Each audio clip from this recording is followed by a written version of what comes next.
അപ്പോൾ കൂട്ടുകാരെ, കഴിഞ്ഞ വീഡിയോയിൽ ഞാൻ നിങ്ങളോട് പറഞ്ഞു തന്നിട്ടുണ്ടായിരുന്നു എന്തുകൊണ്ടാണ് നമുക്ക് നമ്മുടെ ഫോണിൽ അപ്ഡേറ്റുകളൊന്നും തന്നെ വരാത്തത് എന്നുള്ളതിനെക്കുറിച്ച്. അപ്പോൾ ആ ഒരു വീഡിയോ കണ്ടിട്ടില്ലാത്തവർ തീർച്ചയായിട്ടും ആ ഒരു വീഡിയോ കാണുക. ആ വീഡിയോ ലിങ്ക് ഈ വീഡിയോ ഡിസ്ക്രിപ്ഷൻ ഉണ്ട്, തീർച്ചയായിട്ടും കാണുക. അപ്പോൾ ഇന്നത്തെ വീഡിയോയിലേക്ക് നമുക്ക് പോകാം. നമുക്കൊരു അപ്ഡേറ്റിംഗ് കിട്ടിക്കഴിഞ്ഞാൽ നമ്മളതൊരു അപ്ഡേറ്റിംഗ് ചെയ്യണമോ വേണ്ടയോ എന്നുള്ളതാണ് നിങ്ങൾക്ക് രണ്ടാമത്തെ സംശയം, രണ്ടാമത് കൂടുതൽ ആൾക്കാർ ചോദിക്കുന്ന ചോദ്യം. അപ്പോൾ അത് ഞാൻ നിങ്ങൾക്ക് പറഞ്ഞുതരാം, എന്താണ് എങ്ങനെയൊക്കെയാണ് അപ്ഡേറ്റിംഗ് ചെയ്യണോ വേണ്ടയോ എന്നുള്ളത്. അപ്പോൾ നമുക്ക് ആ ഒരു ബോർഡിലേക്ക് പോകാം. അപ്പോൾ ഫ്രണ്ട്സ്, ഫോണിൽ അപ്ഡേറ്റിംഗ് വന്നാൽ സ്വീകരിക്കണമോ വേണ്ടയോ എന്ന് ചോദിക്കുകയാണെങ്കിൽ അതിൽ 3 രീതിയിൽ ഞാൻ നിങ്ങൾക്ക് പറഞ്ഞുതരാം. 3 കാലയളവിലാണ് നമുക്കത് അതുപോലെ ചെയ്യുന്നതാണ് ഏറ്റവും ബെറ്റർ എന്ന് എനിക്ക് പറയാനുള്ളത്. ഒന്ന്, നിങ്ങളൊരു ഫോൺ വാങ്ങി ഏകദേശം 1 വർഷത്തിനകത്താണ് എങ്കിൽ, 1 ഇയറിനകത്താണെങ്കിൽ, 1 വർഷത്തിനകത്താണ് എങ്കിൽ തീർച്ചയായിട്ടും നിങ്ങൾ അപ്ഡേറ്റ് ചെയ്യണം. കാരണം എന്ന് പറയുന്നത് പുതുതായിട്ട് ഇറങ്ങാൻ പോകുന്ന സെക്യൂരിറ്റി പാച്ച് ലെവൽ അപ്ഡേറ്റുകളും സെക്യൂരിറ്റി പ്രൈവസി അപ്ഡേറ്റുകളും അതുപോലെ തന്നെ പുതിയ വേർഷൻ അപ്ഡേറ്റുകളും പുതിയ ഫീച്ചേഴ്സുകൾ നിങ്ങളുടെ ഫോണിലേക്ക് കൊണ്ടുവരുന്നതിനും ഇപ്പോൾ മാർക്കറ്റിൽ യൂസേഴ്സിൻ്റെ അഭിപ്രായങ്ങളും മറ്റു കാര്യങ്ങളുമൊക്കെ ഫീഡ്ബാക്കൊക്കെ എടുത്തതിന് ശേഷം അവർ കൂടുതൽ നന്നാക്കുന്നതിന്, അവരുടെ ഫോണുകൾ കൂടുതൽ നന്നാക്കുന്നതിന് വേണ്ടി ഇതുപോലെ അപ്ഡേറ്റുകൾ നൽകും.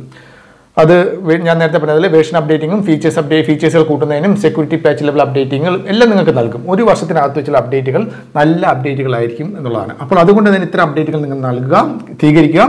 അതുപോലെ തന്നെ ഒരു കാര്യമെന്ന് പറയുന്നത്, ഇതിൽ എന്തെങ്കിലും ഒരു ബഗ്സോ എന്തെങ്കിലും പ്രോബ്ലംസോ വരികയാണെങ്കിൽ അവർ അടുത്ത അപ്ഡേറ്റിങ്ങിലൂടെ അത് അവർ പരിഹരിക്കുകയും ചെയ്യും. കാരണം മാർക്കറ്റിൽ അവൈലബിൾ ആയ ഒരു ഫോൺ ആയതുകൊണ്ട് തന്നെ അത് അവരുടെ മാർക്കറ്റിനെ ബാധിക്കും എന്നുള്ളത് ഉറപ്പുള്ളത് കൊണ്ട് അവർ അത്തരം അപ്ഡേറ്റുകളിൽ ഉണ്ടാകുന്ന പ്രശ്നങ്ങൾ അവർ തീർച്ചയായിട്ടും ഫീഡ്ബാക്കിൻ്റെ അടിസ്ഥാനത്തിൽ അവർ അടുത്തൊരു അപ്ഡേറ്റിങ്ങിലൂടെ വളരെ പെട്ടെന്ന് തന്നെ അടുത്തൊരു അപ്ഡേറ്റിങ്ങിലൂടെ അവർ പരിഹരിക്കുകയും ചെയ്യും എന്നുള്ളതിൽ യാതൊരു സംശയമില്ല.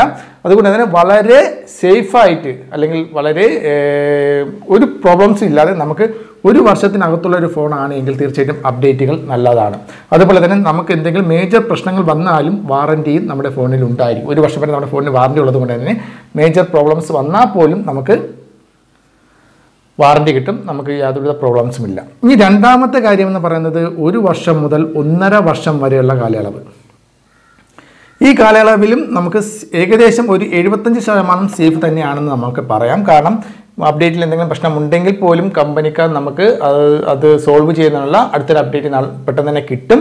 കാരണം 1.5 വർഷം കൊണ്ട് തന്നെ ഒരു ഫോണ് മാർക്കറ്റിൽ നിന്നും ഫീഡ് ഔട്ടായി പോകത്തില്ല.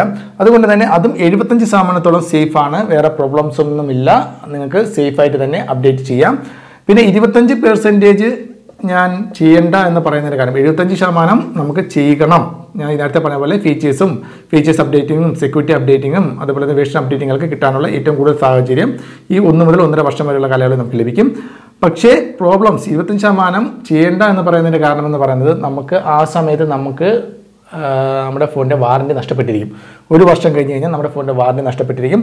അതുകൊണ്ട് തന്നെ 1 മുതൽ 1.5 വർഷം വരെ നിങ്ങൾക്ക് ഏതെങ്കിലും ഒരു അപ്ഡേറ്റ് കിട്ടുകയാണെങ്കിൽ ഒന്ന് ചിന്തിച്ചിട്ട് നിങ്ങളൊന്ന് ചെയ്യുക. ഓക്കെ, 75% സേഫാണ്, 25% നമുക്കൊരു പ്രോബ്ലംസ് ചിലപ്പോൾ ഉണ്ടാകും. മൂന്നാമത്തെ കാര്യം എന്ന് പറയുന്നത് 1.5 വർഷത്തിന് ശേഷമുള്ള ഫോണുകൾ അപ്ഡേറ്റ് ചെയ്യാതിരിക്കുന്നതാണ് എൻ്റെ പേഴ്സണൽ അഭിപ്രായത്തിൽ എനിക്ക് നിങ്ങളോട് പറയാനുള്ളത്. 1.5 വർഷം കഴിഞ്ഞ് കഴിഞ്ഞാൽ അപ്ഡേറ്റ് ചെയ്യുക. കാരണം ഈ അപ്ഡേറ്റിൽ ഉണ്ടാകുന്ന എന്തെങ്കിലും ബഗ്സോ എന്തെങ്കിലും പ്രശ്നമോ എററോ ഒക്കെ ചിലപ്പോൾ കമ്പനിക്കാർ അടുത്തൊരു അപ്ഡേറ്റ് നൽകിയില്ല എന്ന് വരും. ചിലപ്പോൾ അതുകൊണ്ട് തന്നെ നമുക്ക് ചിലപ്പോൾ വേറെ ഷോപ്പുകളിലൊക്കെ പോയിട്ട് നമുക്ക് സോഫ്റ്റ്വെയർ ചേഞ്ച് ചെയ്യേണ്ടതായിട്ട് വരും. അതുപോലെ തന്നെ 1.5 വർഷം, ഒരു ഫോണിൻ്റെ ആയുസ് എന്ന് പറയുന്നത് മാക്സിമം ഒരു 2.5 വർഷമൊക്കെ തന്നെയാണ് ഒരു ഫോണിൻ്റെ മാക്സിമം നല്ല രീതിയിൽ പെർഫോമൻസോട് കൂടി വർക്ക് ചെയ്യുന്നത്. അപ്പോൾ 1.5 വർഷം കഴിയുമ്പോഴത്തേക്കും നമ്മുടെ ഫോണിൻ്റെ ബാറ്ററി കുറച്ച് വീക്കായി തുടങ്ങും, നമ്മുടെ സോഫ്റ്റ്വെയറിൽ എന്തെങ്കിലും ചെറിയ ഇഷ്യൂസുകൾ ഉണ്ടാകും, നമ്മുടെ മെമ്മറി ഇതിൽ കുറച്ച് ചെറിയ പ്രശ്നങ്ങളുണ്ടാകും. അപ്പം ഇത്തരം പ്രശ്നങ്ങൾ ഉണ്ടായിരിക്കുന്ന സമയത്ത് നമ്മൾ ചെയ്യുന്ന സോഫ്റ്റ്വെയർ അപ്ഡേറ്റിംഗ് ചിലപ്പോൾ നമ്മുടെ ഫോണിന് എന്തെങ്കിലും മേജർ ആയിട്ടുള്ളതോ അല്ലെങ്കിൽ മൈനർ ആയിട്ടുള്ള ചെറിയ പ്രോബ്ലംസുകൾ ഉണ്ടാകാനുള്ള ചാൻസ് ഉണ്ട്. അല്ല, സോഫ്റ്റ്വെയറിൽ എന്തെങ്കിലും പ്രശ്നം, അവർ തന്ന സോഫ്റ്റ്വെയറിൽ എന്തെങ്കിലും പ്രശ്നം ഉണ്ടെങ്കിൽ പോലും അത് ഫിക്സ് ചെയ്യുന്നതിനുള്ള അടുത്തൊരു അപ്ഡേറ്റിങ്ങൾ അവർ ചിലപ്പോൾ തന്നാലായി, ചിലപ്പോൾ തന്നില്ലെങ്കിലായി. ഓക്കെ, അപ്പോൾ അതൊക്കെ പ്രോബ്ലംസുകൾ ചിലപ്പോൾ നിങ്ങൾക്ക് 1.5 വർഷത്തിന് ശേഷം നിങ്ങൾ അപ്ഡേറ്റ് ചെയ്യുമ്പോൾ ഉണ്ടാകാറുണ്ട്. ഒരുപാട് പേർക്ക് അങ്ങനെ സംഭവിച്ചിട്ടുണ്ട്. പിന്നീട് സോഫ്റ്റ്വെയർക്ക് നമ്മൾ പഴയ വേർഷനിലേക്ക് അല്ലെങ്കിൽ പഴയ ഒരു ബേസ് വേരിയന്റിലേക്ക് നമുക്ക് പോകേണ്ടതായിട്ട് വരും. അപ്പോൾ അത് ഒഴിവാക്കുന്നതിനായിട്ട് അങ്ങനെ നമ്മൾ സോഫ്റ്റ്വെയർ ചെയ്യാതിരിക്കുന്നതിന് ഇപ്പം നിങ്ങളുടെ ഫോണിന് പ്രോബ്ലംസ് ഒന്നുമില്ല. 1.5 വർഷം കഴിഞ്ഞ് നിങ്ങളുടെ ഫോണ് നല്ല പെർഫെക്റ്റ് ആയിട്ടും നല്ല രീതിയിലും വർക്ക് ചെയ്തുകൊണ്ടിരിക്കുന്ന ഒരു ഫോണാണ്, യാതൊരു പ്രോബ്ലംസും ഇല്ലാതെ കൊണ്ടുപോകുന്ന ഫോണാണ് എങ്കിൽ 1.5 വർഷം കഴിഞ്ഞിട്ടുണ്ടെങ്കിൽ കമ്പനി നൽകുന്ന അപ്ഡേറ്റുകൾ നിങ്ങൾ സ്വീകരിക്കാതിരിക്കാം. അതുപോലെ തന്നെ പുതിയ ഫോണുകളിലേക്ക് മാറുന്നതിന് വേണ്ടിയും ചിലപ്പോൾ ബഗ്സ് അടങ്ങിയ അപ്ഡേറ്റുകൾ നൽകാറുണ്ട് എന്ന് ചില ടെക്നോളജിയിലേക്ക് കൂടുതൽ എക്സ്പെർട്ടായിട്ടുള്ള ഒരുപാട് പേർ പരാമർശിക്കാറുണ്ട്. അതായത് 1.5 വർഷം 2 വർഷമൊക്കെ കഴിഞ്ഞ് ഫോൺ ഒരു പരിധിയിലേക്ക് പോകുമ്പോഴത്തേക്കും അവർ ചില ബഗ്സുകൾ അടങ്ങിയിട്ടുള്ള അപ്ഡേറ്റുകൾ നമുക്ക് നൽകിയിട്ട് ഫോണിൻ്റെ പെർഫോമൻസ് കുറയ്ക്കാനുള്ള ചാൻസ് ഉണ്ട് എന്നുള്ളതും ചിലർ പറയാറുണ്ട്. അപ്പോൾ അത് എത്രത്തോളം അതിൽ കാര്യമുണ്ടെന്നൊന്നും എനിക്കറിയത്തില്ല, ഞാനത് നിങ്ങളോട് പറയത്തുമില്ല. കാരണം അതൊക്കെ അങ്ങനെ ഒരു ടോക്കിംഗ് ടെക്നോളജി ഭാഗത്തൊക്കെ ഉണ്ട്. പുതിയ ഫോണും പഴയ ഫോൺ ഉപയോഗിച്ച് പുതിയ ഫോണിലേക്ക് മാറാനുള്ള കാര്യത്തിന് വേണ്ടിയാണ് അങ്ങനെ ചെയ്യുന്നത് എന്നുള്ളതാണ്.